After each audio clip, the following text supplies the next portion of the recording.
If you treat them like a person, the rest is easy because you've gained the respect of a nurse, as a caregiver. They know that I care and that they're more than just their diagnosis. They're more than just cancer. They are more than just diabetes. They are more than just an infection. They are more than just an amputee. Well, hello, beautifuls, and welcome to another episode of The Gifted Table. You know who I am, your excited and delighted host, Dr. Melanie Harris. And today, we're going to have a real conversation, continuing with our July theme of elevate yourself as a leader, right here on The Gifted Table.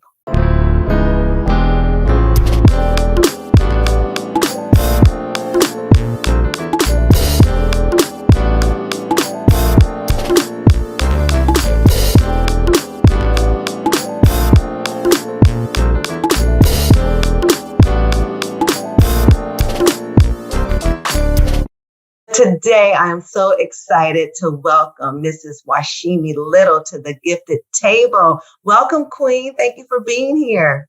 Hello, everybody. I am honored to be here. So last week, we had another queen, Malkia Crowder, who was on here. And I mentioned that I met her at a Girl Boss Day that we were all on the panel. And guess who the other person was on the panel? This beautiful queen right here. She was sharing her story with the group of young ladies who we met with. And again, heard her story and just had to get her to take her seat here at the table. And she's pulled it up real close. So thank you so much for your time today. And I'm so excited for you to be here. Absolutely. I'm thrilled that you thought enough of me that I could come to the table and share. Child, you got some gifts to give. That's why. So thank you so much. So before we even go ahead and share with our people here at the Gifted Table, tell us about who you are, what is your profession, and why you're so passionate about what you do. My name is Waseme Little, born and bred in the Bay Area, and I am a registered nurse. I was born to a single teenage mother in Vallejo and in Oakland. She succumbed to crack cocaine.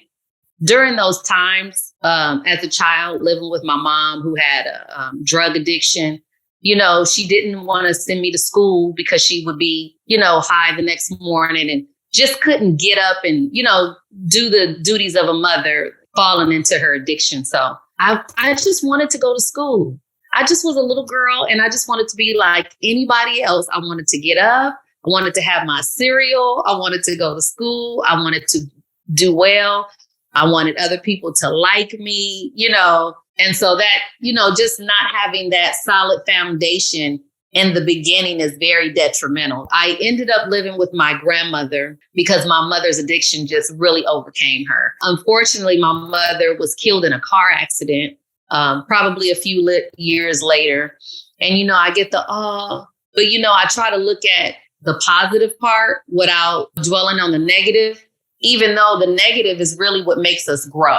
I knew my mother loved me. I understood that she had an addiction, and it was just really unfortunate. So I grew up with my grandmother. I was able to live with my grandmother for about a year and a half, and she passed away probably about a year and a half after my mother died. I'm speaking about my grandmother. My aunt who lived in Vallejo, she assumed custody of me and she took care of me. I was blessed that my uncle was a college counselor. Wow. I lived in a house with a college counselor, right before high school to say, hey, you can do this, you can do that. So I think it was the expectation set before me that was really what I needed in a timely manner. We expect you to do well in school. We expect good grades. We expect exceptional behavior. But that is where it got implanted in me that you can be a professional. Being in that household really helped me. And being that young lady who's had the blessing, as you said, and I totally agree. I mean, you had influence going through all of these stages of your life, which caused you to persevere through all that. How did you decide that, I want to do more and I want to be more because now I know more? I don't think it was a conscious decision. It was a natural progression, and that I was ushered in with a lot of love and encouragement. My mother was tragically killed in the car accident when she was only 29 years old. Mm-hmm. So, I really had this big village. And it not only was the 2 generations above me, it was my cousins that, that protected me and encouraged me. And I really am blessed because I came from a lot of love. I really was fortunate that I came from a lot of love. I was in the 11th grade. I ended up living in another household for about a year or so. And I moved back to Oakland with another aunt and uncle. And I went to Castlemont High School in Oakland. And during that time, some people who had graduated they were alumni of Castlemont High, and they came back for Alumni Day. And there was a scientist, there was a lawyer, there was a math professor, and I can't remember who the other one, but these 3 people stand out really well. And one of them was a woman. And she came in there with her cute hair and her suit on and her high heels. And she was a professional and she looked like me. And she was bad. She was a lawyer. I didn't necessarily want to be a lawyer. I didn't even know what I wanted to be even in junior year. I didn't. But I just knew because she could do it that I probably could too. That exposure to somebody else coming in, talking about their story, giving back to the kids, just telling their story, that really let me know right there that it was really accomplishable and that I could do it. Tell us a little bit about what has been your journey in your profession now. I entered into community college with the close hand of my uncle, right? Making sure that I had the right classes. He really was instrumental in, making sure that I was paired up with the instructors who he thought that I could be successful with or probably connect with. And it took me a really long time because during my journey, I fell in love. I got married.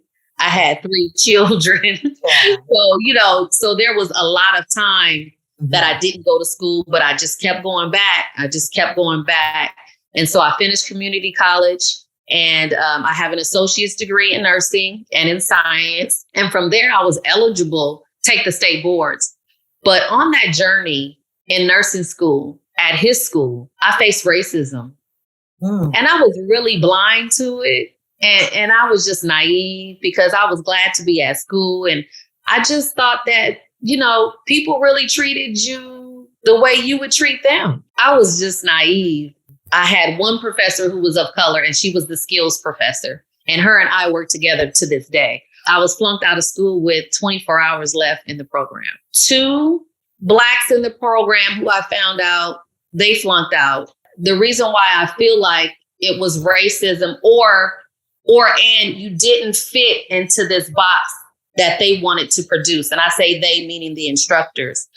There was a few other people who were not of color, but they were poor. And we were treated different in that we didn't get assigned to study groups.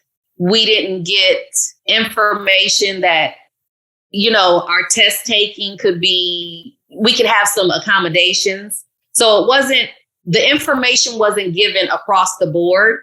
And the other people who were of lower economic status, and this is after the fact, right? This is after we've all flunked. The people who we felt did not fit into the box, we would exchange information. But during the course of the program, we were shamed. I was shamed.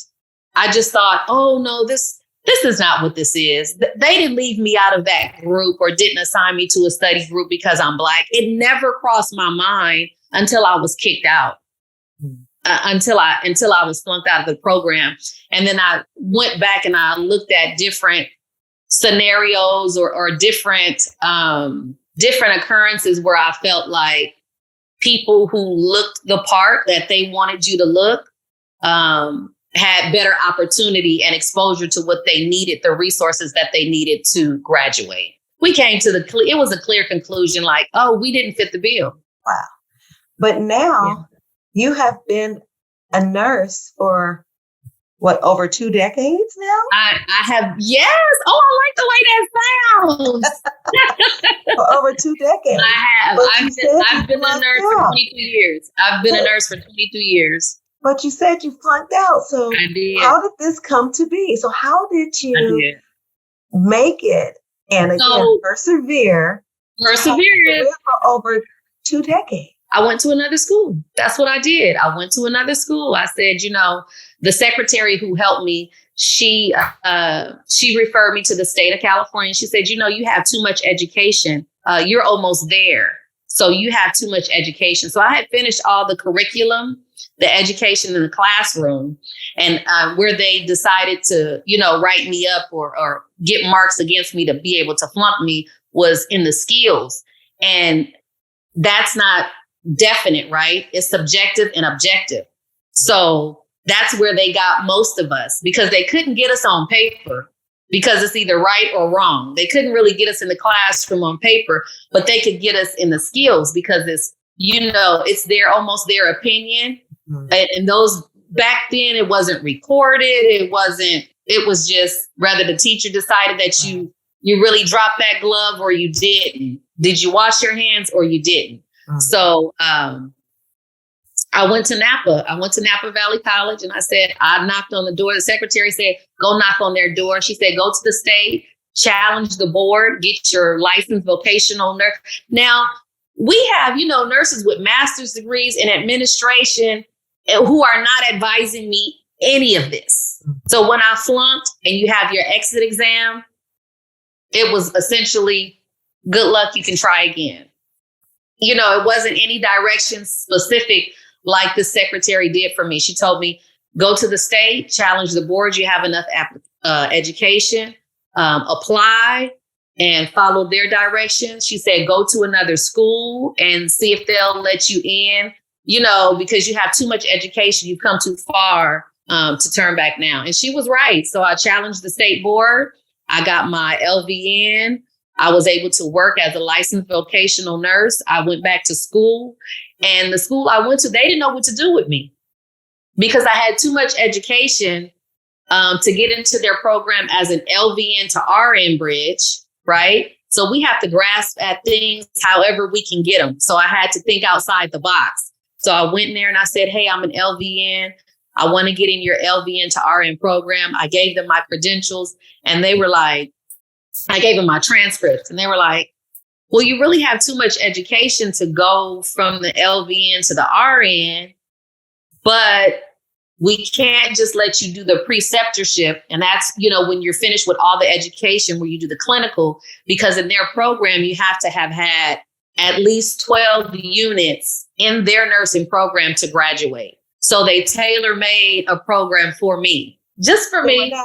They tailor-made a program just for me. And this is when we come to the part and we say, when no one wants to give you a seat at the table, you create. Yes, you create one. You create, or someone else creates it for you. Someone else created it for me. And this is what really happens in real life. When we're reaching for our professions, when we have the passion that we know that we want to do, and then people try to shut a door or try to pull the seat from beneath us. Yep. And we persevere, and then look what's happened. Yep. You're in another place, another educational system. They're telling you you're too educated. That's not something that many people hear. You're just too educated. People sometimes question our education. They question our skill sets, especially as women. They question our qualifications, but they're like, oh, you're too educated. Yeah. Let us create something for you. Exactly. Tell me about that feeling. Tell me about that feeling. I was elated because I was prepared to do their whole LVN to RN program. And they said, no, we're just going to have you do the last semester again of this program. That'll be enough. So I get to the part where, you finish the classwork and you have to do your preceptorship. The preceptorship that they allowed me to do a psych facility, and the psych facility was around the corner from my house. The psych facility was a facility that I had worked at as an LVN on call already. it really, really was paid for me. I was able to, do clinicals there and go home and have dinner with my two small children, and my husband. And it was amazing. I love it. And that you did. What has been your most impactful experience working with patients? Getting to know people, right? So you have people of all walks of life, all kind of races, generations, religions, economic status, the educational levels. You have a wide variety of the world who you're going to deal with. And, now that I have opportunity to teach some up and coming nurses, my goal is to lead with your heart, talk to these people as though you were talking to a family member. And to me, that's what I'm really known for throughout the hospital. And even in our little community, I just treat people like people. I know I can walk in a room and get to know this person and meet them where they are, because so many people met me where I was and helped me get to the next step.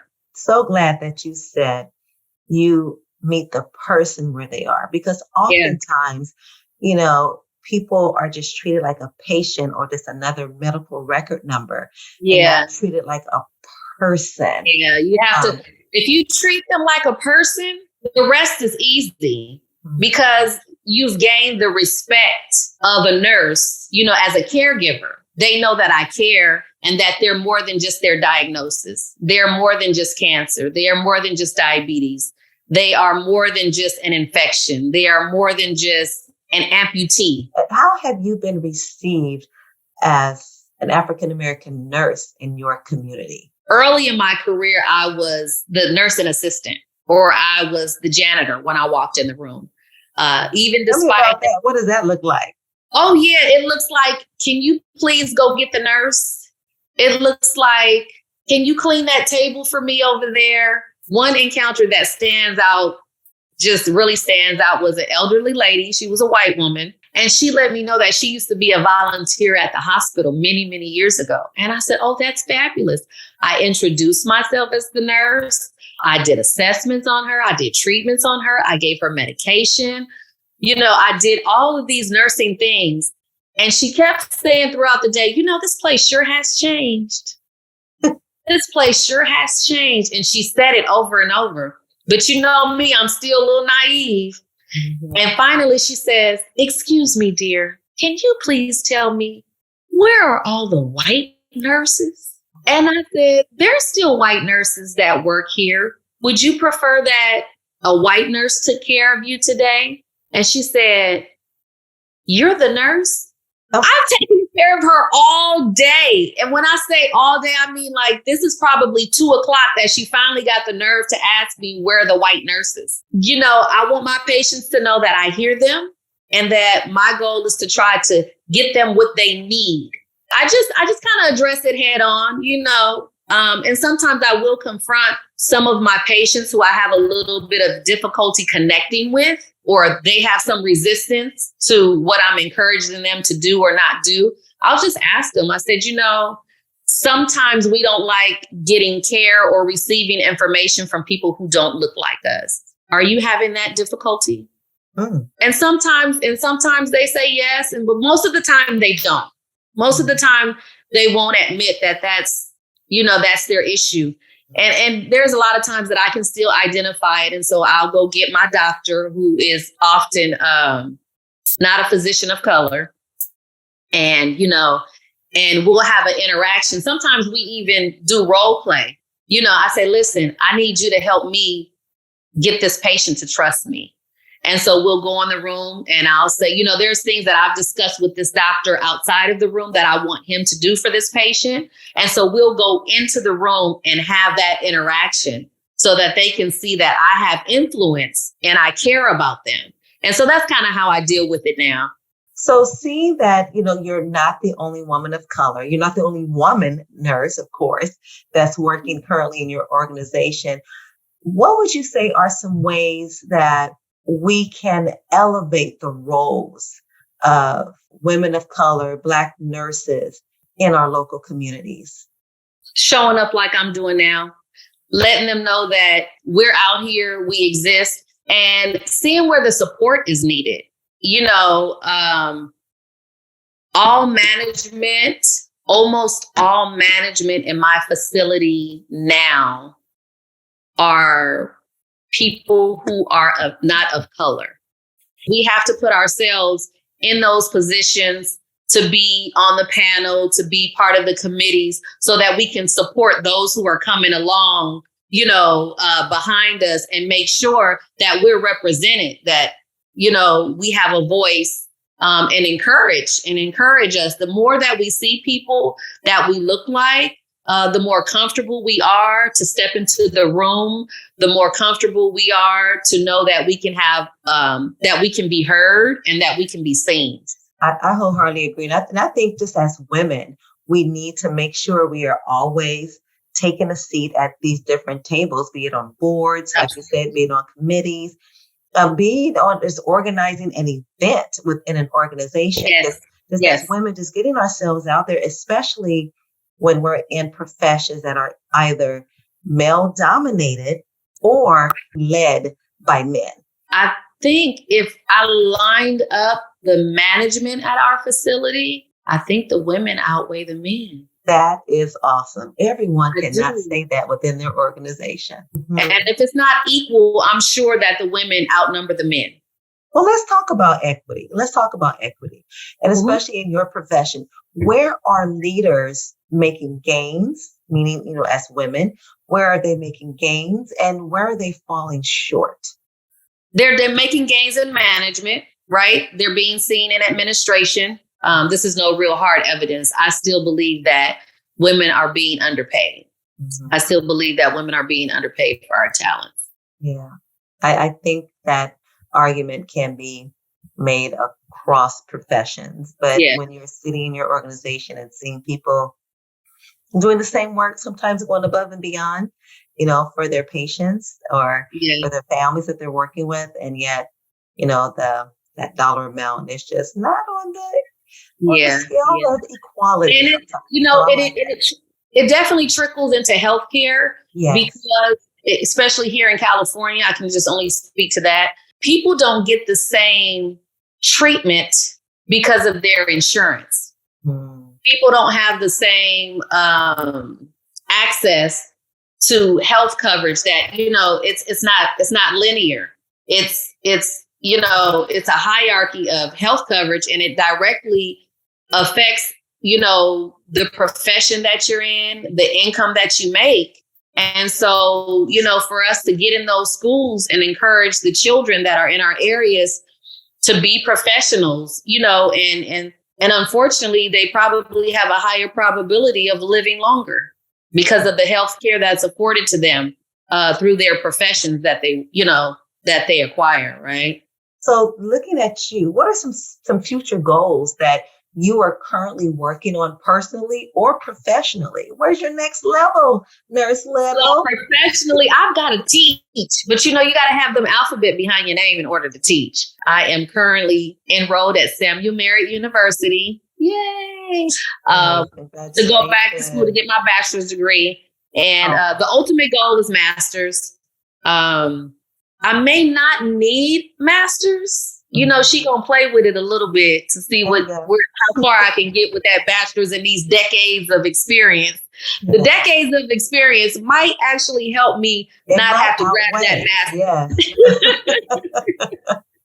And I think it just depends on what levels that I want to be at. But I definitely want to formally be able to teach. I'm so excited. Not just because I'm a nurse on the unit, but I want to get them early in. I want to get them in the classroom. I want to get them in the skills. I want to get to their heart very soon. Mm-hmm. I want to get to the heart of nursing very soon. I love that. Getting to the heart of nursing, because there's so much more, I say all the time, beyond the theory. It's in the implementation. Oh, yeah. It's in the living the lifestyle. It's being involved. Yes. So bringing your experience it would cause so many people to really just take advantage of the opportunities that they have. So I'm so excited for you, so excited for your future. And I know that you're going to finish that with flying colors, my dear. You got it. You got it. You do. Yeah. Now you're kind of looking ahead already, but let's look back real fast. Let's look back. What would you tell yourself about creating opportunities to elevate either yourself or others? Be willing to be a sacrificial lamb. When I was talking about that it was racism or me not fitting in a box, I would have liked to told, my old self, step up, speak up. I just I folded, into my own self and my own doubt, and my own little tragedy.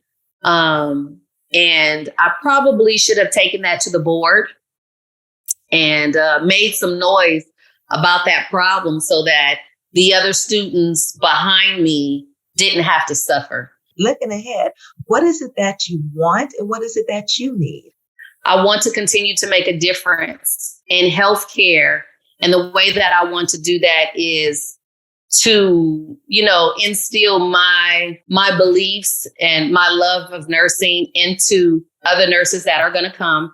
And I feel like that will be impactful. I need to accept my flowers. I don't accept my flowers, and I need to accept my flowers. I need to say what they are. I need to show them off. Believe it or not, I just started wearing, you get little badges, little pins for your badge to say you're this and that. And I wouldn't wear them. I wouldn't wear them. I'm a certified nurse 3, which means I had to take another state board to get to, the next level. I've been employee of the hospital. I have just recently, my baby. Let me show you my baby. I just got this award this year. Oh, can you see that? Oh my goodness. Yes. And so it's a Daisy Award, and it is a National Nurses Award. Get out. Congratulations. Yeah, it's a National Nurses Award. And I was really humbled by it. I was excited about it, but I could feel myself, pressing down the excitement and belittling the excitement of it. And, and I think that I do that to make sure that I stay for the people, because sometimes we can get pumped up a little bit too much and think that we're above. And I see that so often working with professionals that I don't want to be that. But in the midst of that, I press down my accomplishments. You know what I mean? And so I want to wear my flowers a little bit more, externally, so that I can, keep encouraging myself, to continue to do great things. So, yeah. One thing you do need to do is to accept that, because guess what? Yeah. Other people are not worried about if they sound like they're puffed up. They're not worried about if they're gloating. They don't care.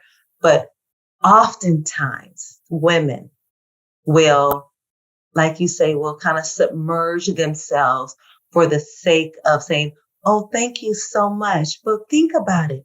That is something that you earned. I did. Yeah. You earned it, which means that's what I'm saying. I need to just accept the flowers. You worked for it. So yes, so celebrate it, scream it from the rooftops, post it, let people know. Because there are some people who might be saying your name in different rooms when you're not there because of what you're doing. And that's when you receive that national recognition. So congratulations. Yeah. Congratulations. Thank you. Yeah. Thank you. Straighten up that crown and wear it proud. Right. Wear it. I don't even need to straighten it up. I need to wear it. Come on, girl. Wear it. I need to wear it. That is awesome. I'm so excited. And I'm so glad that you were here. Your story is so wonderful. And I know that there's somebody here, if not them, then someone they know who needed to hear from you. So thank you so much for taking your seat at the gifted table. Don't worry, your seat is here. You're going to come back again, sis. Thank you for having me. I'm grateful. I'm grateful, and I'm honored to be at your table. And if I had some virtual flowers, I would hand them over to you right now. Give me my flower. Your flowers. Give me your flowers. Well, this is the flower. The invitation at being at the gifted table is the flowers. And so I'm accepting my flowers, right? I'm accepting my flowers. I'm no longer, turning down engagements and, trying to be in the background. No, I'm here. People need to see me so that they know they can be in this position as well. Absolutely. Because you are making such a great difference to so many people and you are appreciated. So thank you for being here. Thank you for having me. And thank you so much to all of you who have joined us here at the Gifted Table. Don't forget to give this a big thumbs up. If you're not currently a subscriber, be sure to subscribe to the Gifted Table and share this link with someone who needs to hear a story of perseverance, passion, purpose about their profession, because that's what we all heard right here. Leave a comment below. Let us know what you think and let us know some topics you want to hear on the Gifted Table. Until next time, remember, stay grounded, innovative, fierce, transparent every day. In other words, stay gifted. And I'll see you next time.